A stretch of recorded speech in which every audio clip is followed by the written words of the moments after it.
Reporte 100. Con nosotros Pedro Pablo Chirinos, experto en temas electorales, abogado experto en asuntos electorales, y le agradezco que esté con nosotros en cabina en vivo. Pedro Pablo, ¿cómo estás? Buenos días, bienvenido. Gracias, Juan Carlos, buenos días. Saludo a todos y a mis hijos, Pedro Pablo y Nicolás Andrea, que también están caminito de la escuela. Un saludo para ellos, por supuesto. Me acuerdo a principios de diciembre, cuando se aprobó el plan B de la reforma electoral, al día siguiente tuve aquí a la diputada Judith Tanori, la diputada de Morena por Hermosillo, y mostró evidentemente que no había leído absolutamente, bueno, no sé si absolutamente nada, pero que no había leído gran parte del documento enorme que aprobaron los diputados en una sesión fast track ese día de principios de diciembre, cuando vieron que no resultaría la reforma constitucional. Se presentó un plan B que distribuyeron ahí en caliente y que aprobaron levantando el dedo, y evidentemente mostró un desconocimiento absoluto de lo que había aprobado Judith Tanori. Por eso se echó la Corte al plan B, ¿no? Así es, completamente, Juan Carlos. Aquí lo que ocurre es que el Parlamento implica principios no solo para la mayoría, sino también para las minorías, y esto no es propio de este gobierno, sino que desde que tenemos una constitución rígida, se le llama la esfera de lo indecidible. Se establece en la Constitución para seguir esas reglas y procedimientos. Y los artículos 71 y 72 de nuestra Constitución dicen que para reformar la Constitución o hacer una nueva ley, deben seguir estos principios de parlamento abierto, de publicar en la Gaceta Parlamentaria lo que va a ser materia de reforma y abrir una discusión.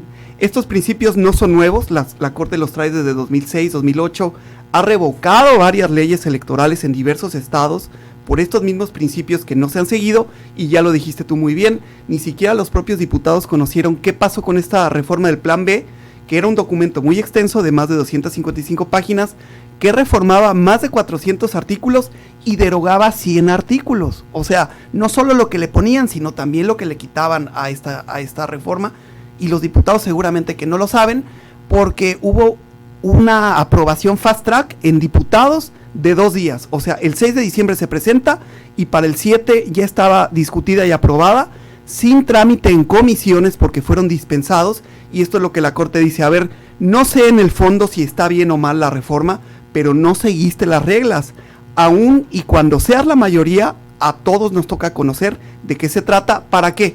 Para que tenga legitimidad el proceso legislativo. Yo creo, Juan Carlos, que entre esta parte, que son las primeras 2 leyes de 6 que se van a revisar con la reforma electoral, y si lo conjuntamos con lo que está pasando en el Senado con lo del INAI, estamos viendo una crisis del Parlamento mexicano que está llegando al límite de la representación, de que ya no sabemos a quién sirven los diputados y las diputadas, a los partidos políticos, a los gobernantes o a los ciudadanos, ¿no? Sí. Entonces esto ya es el primer tache de la reforma. ¿Y qué es lo que va a pasar? Que se van a aplicar las leyes que estaban vigentes anteriormente. Ahora, ¿qué va a pasar con el resto? Porque esta primera parte fue invalidada porque fueron las primeras 2 leyes que publicó el Ejecutivo una vez que el Legislativo lo aprobó, y luego quedaron pendientes otras iniciativas, otras leyes que fueron reformadas, que es la segunda parte del plan B.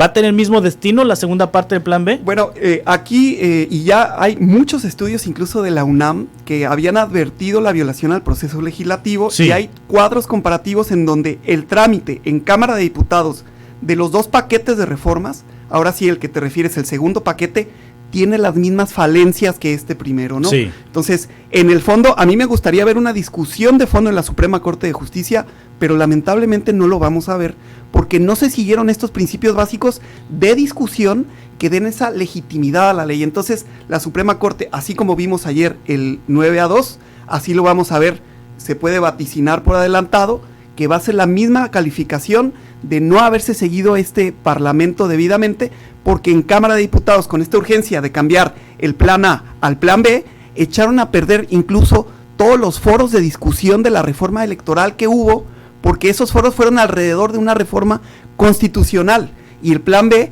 fue copy-paste de la constitucional, la pasaron a nivel de normas secundarias, pero sin discusión, y de un día para otro lo sacaron, y la Corte dijo: esto no se puede hacer así.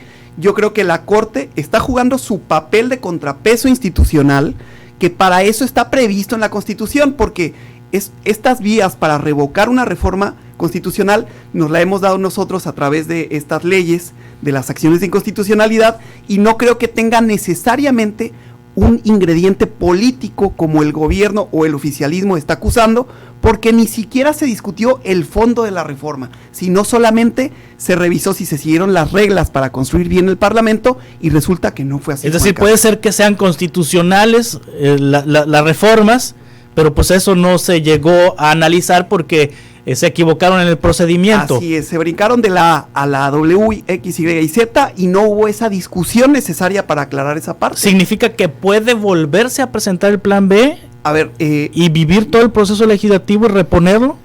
Mira, Juan Carlos, sí cabe esa posibilidad, siempre y cuando se apruebe este plan, pero fíjate la complejidad de lo que estamos hablando. O sea, tiempo podría haber, pero estaría muy acotado tanto para hacer el Parlamento debidamente, como para que la Suprema Corte pueda volver a revisar con ese mismo tamiz de constitucionalidad si se cumplieron esas reglas, y ahora sí entrar al fondo. Sí podría ser, siempre y cuando esta revisión de la Suprema Corte quede lista antes, 90 días de que comience el proceso electoral, que viendo esto, que ya revocaron el plan B, que recorría el inicio a finales de noviembre, la ley vigente con que se le llama jurídicamente una especie de reviviscencia, sí, la reviven, establece que es a partir de septiembre, entonces tendríamos que ir 3 meses antes para que esté ya palomeado por la Suprema Corte. Está muy difícil. Lo veo muy atropellado. Si con todo el tiempo del mundo el Parlamento no siguió las reglas, y con toda la mayoría que tenían para poderlo haber socializado, no lo hicieron, hacerlo ahora sí creo que sería una afrenta, no contra el gobierno, sino contra los ciudadanos, ¿no? Es decir, podemos también entonces inferir que el paquete de 20 reformas o de 20 leyes que aprobó el Senado hace 2 viernes, de viernes para sábado, en la madrugada, también va a tener el mismo futuro. Va para el mismo camino, Juan Carlos. Yo creo que en la parte técnica, la Corte siente un precedente donde por adelantado podemos prejuzgar, a lo mejor indebidamente, que todo se va a ir para el caño, ¿no? Sí. Pero en lo político, lo que está haciendo precisamente el oficialismo es atizar esa crítica a los contrapesos institucionales para deslegitimar las decisiones de la Suprema Corte de Justicia, que va a ponerle tache a todo lo que ha hecho el Congreso de la Unión. Sí. Ahora, ¿qué es lo que debería de pasar? Debería de pasar que todos entendamos que está mal algo en el Congreso, que no está funcionando ni para sacar una reforma electoral, ni para designar consejeros del INAI, ni magistrados electorales, ni una veintena más de cargos. Entonces, ¿cuál debería de ser en lo político la reacción de la gente?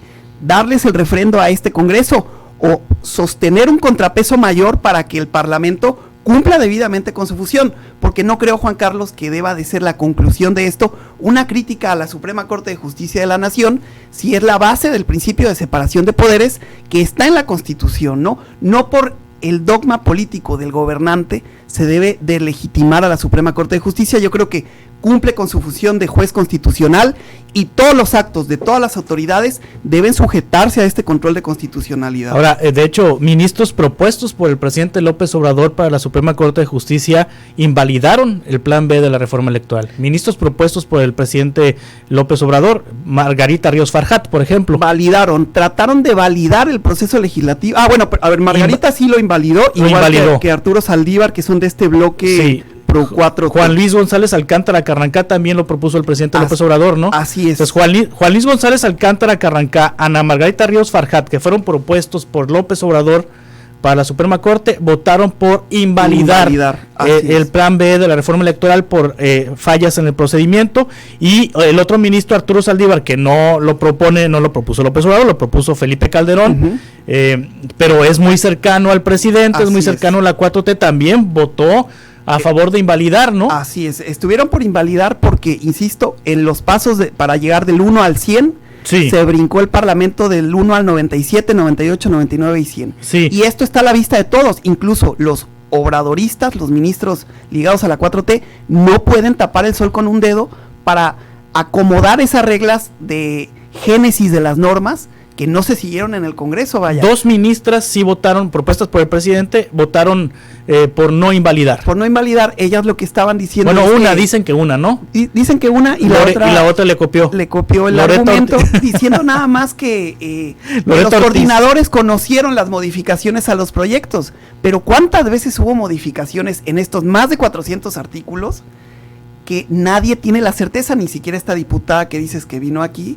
que le preguntaríamos, ¿y por qué? ¿Qué pasó? ¿Es cierto o no es cierto? A mí me gustaría ver la opinión de cada uno de los diputados federales por Sonora y que nos digan qué es lo que va a pasar con el paquete más grande del plan B de la reforma electoral, porque le están fallando a la gente y le están fallando a su partido y a su gobierno también. Sí. Bueno, entonces el plan B es una buena noticia para Guadalupe Tadei, me imagino, porque no le van a mover las reglas, ¿no? Para la elección del 2024. A ver, yo creo que esto dota de certeza la elección, sí, porque íbamos a entrar a este periodo de aquí al inicio del proceso en donde ¿qué le íbamos a aplicar? ¿Qué artículos quedaban? Sí. ¿Qué artículos no? De los 400, ¿cuáles iban a vivir? ¿Cuáles no? Si invalidan todo, tenemos la certeza de aplicar las mismas normas que el proceso electoral federal anterior, las mismas que cuando este presidente fue electo, y eso de verdad creo que puede dar tranquilidad a la ciudadanía y a los operadores jurídicos, tanto al Instituto Nacional Electoral como al Tribunal, pero tranquilidad no creo, Juan Carlos. La elección va a ser muy competida, es una elección presidencial y para Guadalupe Tadei es un reto que estoy seguro que va a sacar adelante como buena sonorense que es y como buena mexicana, pero no creo que esto necesariamente facilite, porque estamos viendo inmediatamente que hay un discurso político tendente a deslegitimar los contrapesos, como podría ser la Suprema Corte de Justicia y para lo electoral, más adelante, la Sala Superior del Tribunal Electoral del Poder Judicial de la Federación, ¿no? No por el hecho de que una autoridad aplique el control constitucional, está en contra del gobierno, si lo que está haciendo es defender la Constitución, Juan Carlos. Es un deber institucional.